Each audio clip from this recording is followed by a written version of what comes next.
Hello, I'm Jonathan Jay, and welcome to this brand new video, a day in the life of a business buyer. Today, we're going to jump in the car and go down to Kent to meet Nick, who is one of my mastermind clients, because I want to find out how his latest business acquisition has transformed his existing business and taken it to brand new heights.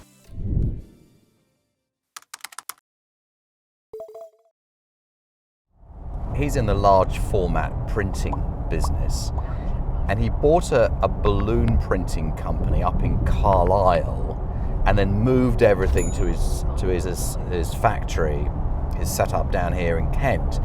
And I've heard about it. I've seen a little bit of it on LinkedIn. I haven't seen it with my own eyes, but I want to understand from Nick today exactly how his life and his business has changed as a result of that first acquisition. I hope he's got good signage. The signage company should have outstandingly good signage. We shouldn't be able to miss it, right? There's a lot of business activity down here, which is great to see. He knows how to make an impression. That's really good. Nick, hey, how are you? Good to see you. This is a great way to welcome someone. Yeah. Very impressive. So show me what we've got here. This is huge. Yeah, it's a bit deceiving from the outside. It goes back a fair way. We put the mezzanine in when we brought the balloon company in here to get the storage, because all up the top there's the balloons are kept. Hundreds and hundreds of thousands of balloons. Okay, I want to see your balloon making machine later, yeah? Yeah, it's down the back. And I tell you what I noticed as soon as we drove up, in fact, even just seeing this area here, that it's clean and tidy. Has to be at all times. Yeah. I've been in places where it's just a chaos. Big site, yeah. No, we make sure, Stevie, operations guy, makes sure everyone has it completely. It's actually zoned out, so everyone's got their own area they have to keep. Yeah, great, great. So here's the large format printing machines. These two here are the most sustainable large format machines on the planet. Okay. They're completely eco-friendly. The inks, you can recycle the ink. Okay. I have been told you can drink the ink, but I wouldn't. Yeah, that would be good. We want to see that. So that will print wallpaper, banner, signage, metal, glass, acrylic, anything. This machine is a flatbed, so that's printing acrylic at the moment.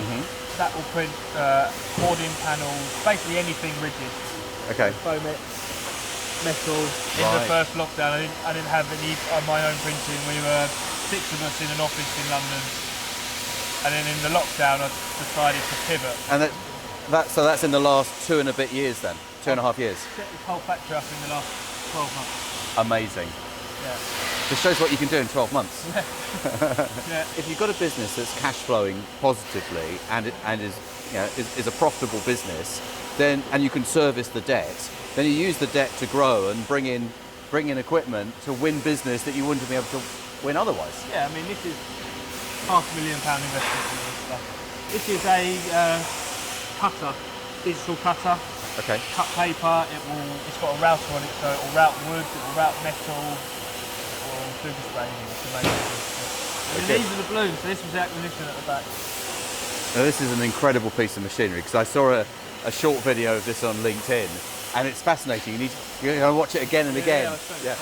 There's 3 machines. There's one at the back there as well. I'll show you this one. It's very loud. So the balloons travel up there, and then they go along here and they hang. And the arm pulls it down and sucks it in and blows it up. Moves around to the side. So it's therapeutic, isn't it? You can watch it all day. Yeah. Puts the logo on the side of the balloon, and it goes round to the next side here. And there's a corporate balloon, so it's the company's logo. So how many an hour?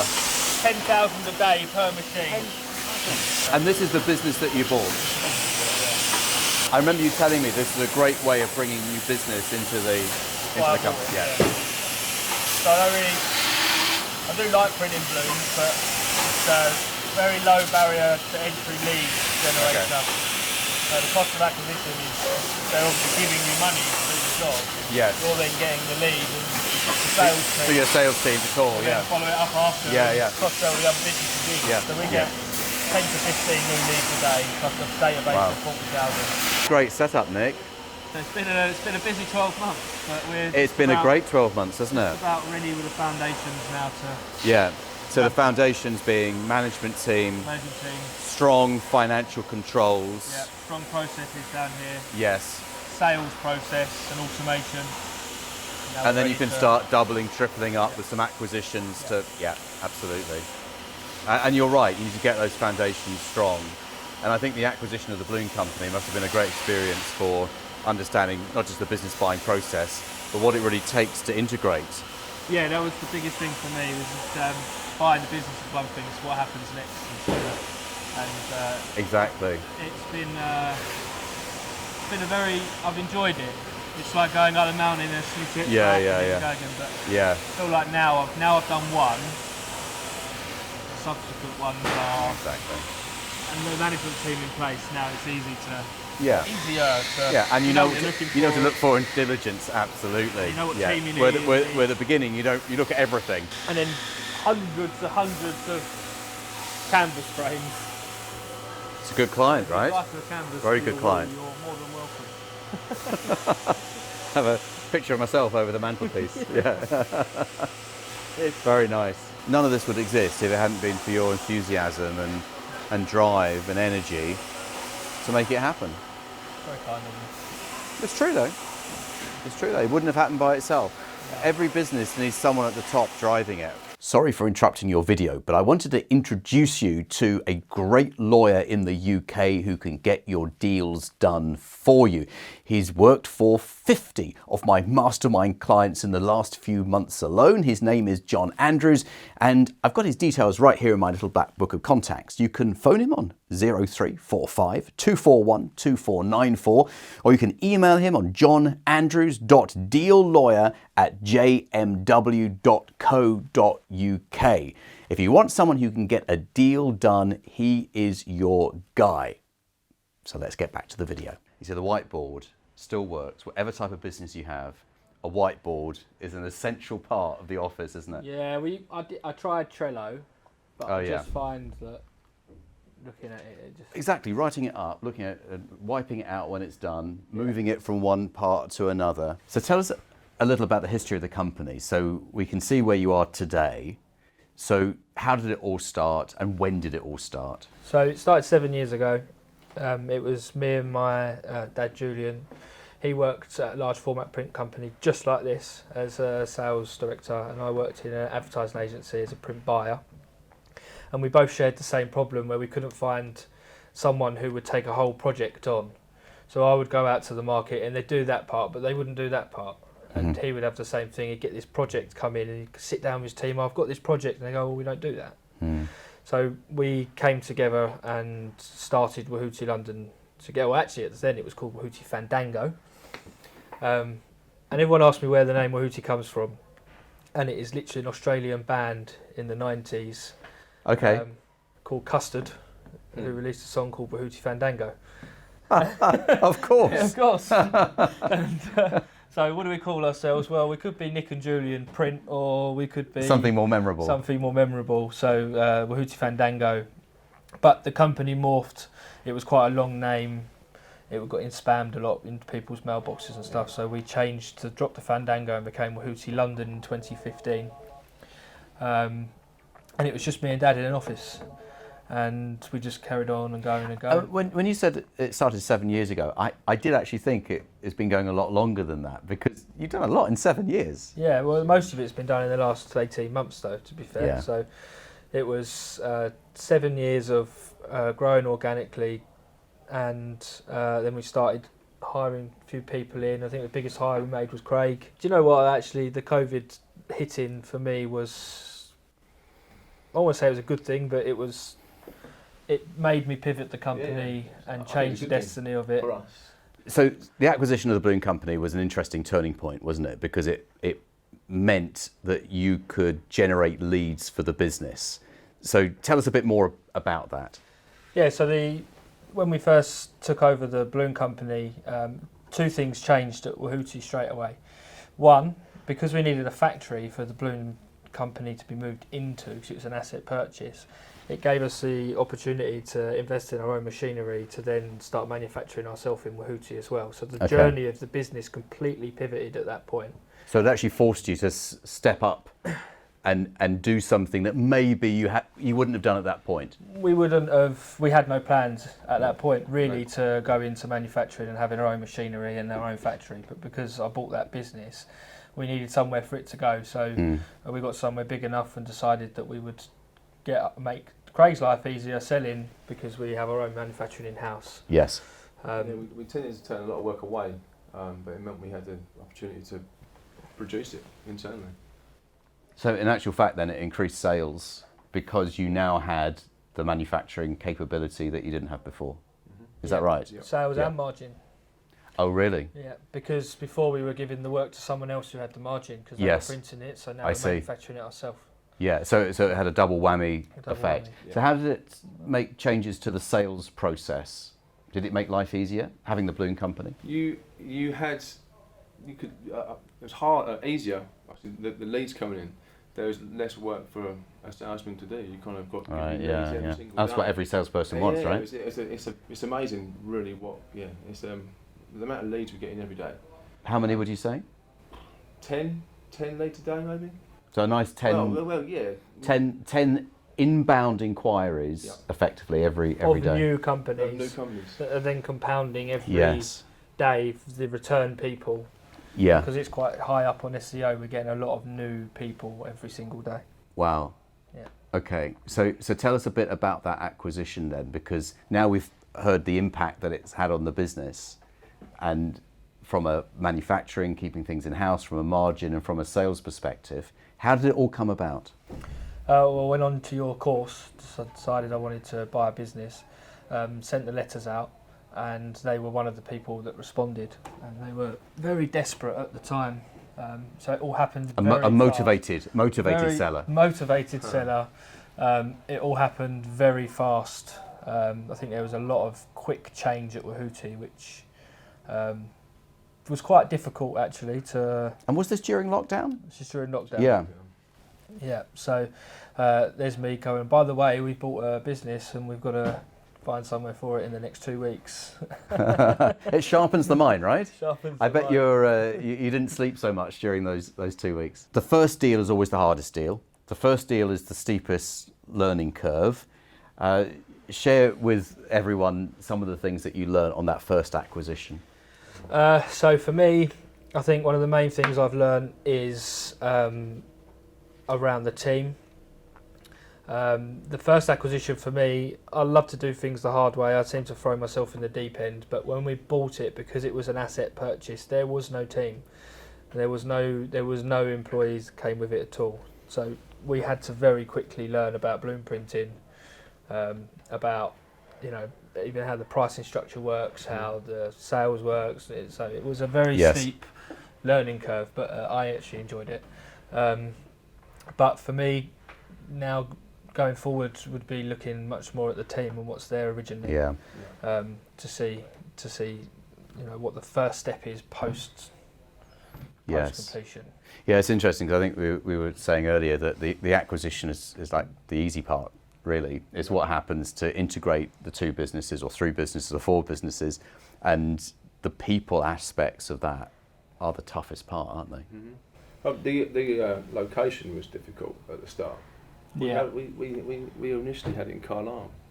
Which is how many miles from here? Well, a long way, because you had a nursery just down the road. Oh yes, we did. But it was a nightmare for me because it was taking me like 3.5 hours to get there. And then you don't typically make a 3.5 hour journey at the drop of a hat. No. You sort of, you have to plan it, and then you maybe have an overnight stay and come back the next day. Yeah. So that just was not convenient at all, was it? It was very difficult. I put it up there purely because of the cost. I mean, the cost of the factory was significantly cheaper than down here, but to be honest, it's not cheaper because the amount of time you spend travelling and mileage and stuff. And that time has such a value. Yeah, and trying to build a management team up there when I'm down here, or me and Craig are down here, was impossible. So we very quickly said, look, this isn't working. I live 500 metres away, so found this place. How convenient. How convenient. I found this place, and bit of a risk because we had the lease on that place and the lease on this place, but we managed to get that sublet at least reassigned quite quickly, and then we go from here. So in August last year, we took the keys to this place, and it was a completely empty shell, and we put the mezz in, put the kit in. We had to get all the IT done. It feels like you've been here for years. Yeah. It feels really established. Sometimes I look back and, I think, what, we've done a lot in the last year. What we've done. It's huge. Building foundations. So keep that momentum going over the next few years. Sky's the limit. So let's look at where the business was before that acquisition. So where were you in terms of size, in terms of client base? Yeah, so we were, how many of us in an office in London? Sort of 6, 8 people. 6, 8, 10. And interesting, it's a funny story. So we were just doing print management. So we would get projects in, we'd put a markup on, and then we'd manage the whole thing for the client. And the unique selling point at that point was we'd do all of it, not just that bit, we'd do the whole thing and manage it for them. But it's very difficult to get into a lot of clients because they can buy it 40% cheaper over there. So you have to add a lot of value at that point, and it's quite a hard sell, especially for Craig because he came from a large format printing background to go into those markets. So you felt it was more difficult just offering print management? I've been in large format all my life. Okay. So to come into a print management company was really hard for me. I couldn't offer things that I was offering at the price I was offering, so it was difficult. Really. Yeah, I understand that. Yeah. But it was going very well. It was going very well. We were doing really well up until the C word turned up. And I just remember the day before lockdown, We were leaving. Wow. all of us walking out of the office in London and going, see you on the other side? Yeah. And not knowing what was going to happen. And we Several never times. ever went back to that office, did we? No. So, well, I did to get the computers, but... And when did we first meet? Which was that just pre-lockdown, wasn't it? It must have been. because the second half of the course That's was right, after because all we the restrictions. So we I couldn't think get we together. met in Yeah. November. Okay. I think we started in the November. Okay. And then in the February it all stopped. So we had Yeah. the first bit together. So in terms of size of the business, number of staff, you pivoted completely from just managing the print process for other people to actually providing it and doing everything that we've seen in the factory. So where are we in terms of size now compared to pre-acquisition to now? What do you have staff-wise now? We have about 20 team members at the moment. Yeah, probably sales, marketing. You obviously need a lot more on the shop floor, but because your margins aren't as tight as they are print management, you can. So I'd say we're probably about 30% up revenue-wise at the moment, but we're taking it slow and steady, putting foundations in place, building the infrastructure to then scale up over the next 12 months. We did get very, very busy very quickly. We all went, so we're all salespeople, so we're like, right, go. And So you get the orders in and then worry about how to fulfill them later. Yeah. And then they're all downstairs, and the infrastructure of the business wasn't set up properly. So Sure. So you could see the cracks and go, right, let's just go back down that. Because that's the point where you start losing customers because you don't fulfill on time, you miss deadlines. It's hard getting clients. Yeah. And it's easy to lose them. Yeah. I remember you on your last. And when people are offering you business, you don't want to say no, do you? No, exactly. So, it's getting that balance right, because if you're building something for the long term, then you need that You need stability. the structure. It's like you wouldn't build a house without putting the foundations Yeah. down, because it would just subside. So it's the same thing here, I think, and we've now got that in place, ready to go for the last quarter of this year. Yeah. All of the automated sales infrastructure, and that's in place. Yes. The management team's in place, the processes are there. We're ready to rock and roll now. Yeah. And, let's go. And how do you say your thinking has changed then? Because the business has transformed. usually that happens when the people who are instrumental in running the business and owning the business transform as well. So are you thinking bigger, and what has changed? I'm definitely thinking bigger, and it's been a big transition for me, going from managing 6 people, doing quotes, doing estimates, looking after work, to having to then level myself up as a leader, and actually being able to say no to things and managing people who are managing the teams rather than trying to do everything yourself. Find myself slipping back sometimes. Sure. But well, it's a habit, isn't it? But I actually do a terrible job when I slip back into client estimate. Not be doing that, to be honest. I do a terrible job, because then I get distracted, and then I don't, So sure, it's a big transition for me. I think it's for Craig as well to go into sales director level. Yeah, it's huge. Yeah, completely different. It's going to be different over the next year or so when we get some more like sales staff. Yes. In here, when I can get off the tools as such, be huge. And of course, your sales target's going to be ever increasing. You'll have more products and services that you can sell, and it's just going to get bigger and bigger. So what's the next step in the evolution of the company? Cool. So for me, I've got a target of where I'd like to get Wahooty to, so it's in its sweet spot, without having to then go to the next rung of the ladder, which is a new premises and a new. Okay. I want to get it to its sort of sweet point of maximise capacity here with a night shift, and then I will go then and acquire other companies into the group and get them to their sweet spots without going to that next level of having a huge amount of. It's about keeping that cost base under control, because it's the overheads that can kill you, isn't it? When your fixed overheads, your staff and your premises. Yeah, I mean the thought of, where Stevie came from originally, I won't say her name, but they had 165 members of staff there, and the thought of that it just isn't me.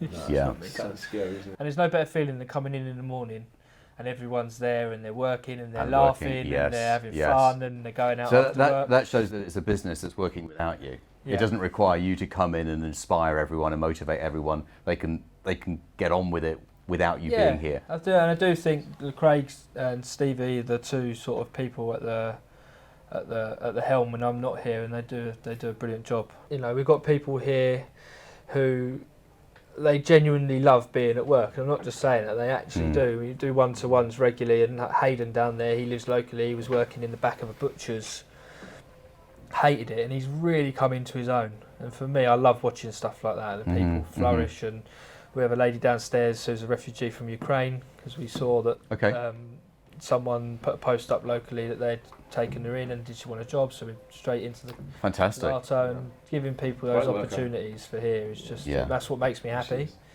Makes me really happy to be able to do that. No, that's really marvellous. So the pandemic was an opportunity to do things differently. It forced you to do things differently, didn't it? Yeah, and you've got two choices, haven't you? You can either bury the hatchet and see what happens when you come out the other end and sort of peer out. So keep your head down, hope it's all going to be over. Or you can go, you know what, let's just go for it and you see did. What happens. And we came out 10 steps ahead of anyone else. Amazing. So, what an incredible story. Guys, thank you so much. What a fantastic story. Wonderful seeing the setup. And one day you'll look back and say, if it hadn't been for that balloon company, then it wouldn't have taken off like it did today. So marvellous. Thank you very much. So that was our first day in the life of a business buyer visit to one of my clients, one of my mastermind clients' businesses, to find out what they're doing and how life in business has changed as a result of their first acquisition. And I think it's very plain to see that everything is moving in the right direction. And I wish Nick and Craig and the team the very best of luck, because they've got a formula now. They know that they can boost their revenue, boost their profit with acquisitions. And I look forward to finding out what the next deal is going to be. Now, if you've enjoyed this video, then I would really encourage you to like the video, because that shares it with other people on YouTube. Subscribe to the channel if you haven't done so already. Tap the notifications bell and you will receive a notification the next time I release a video on buying a business. I'll see you on the next video.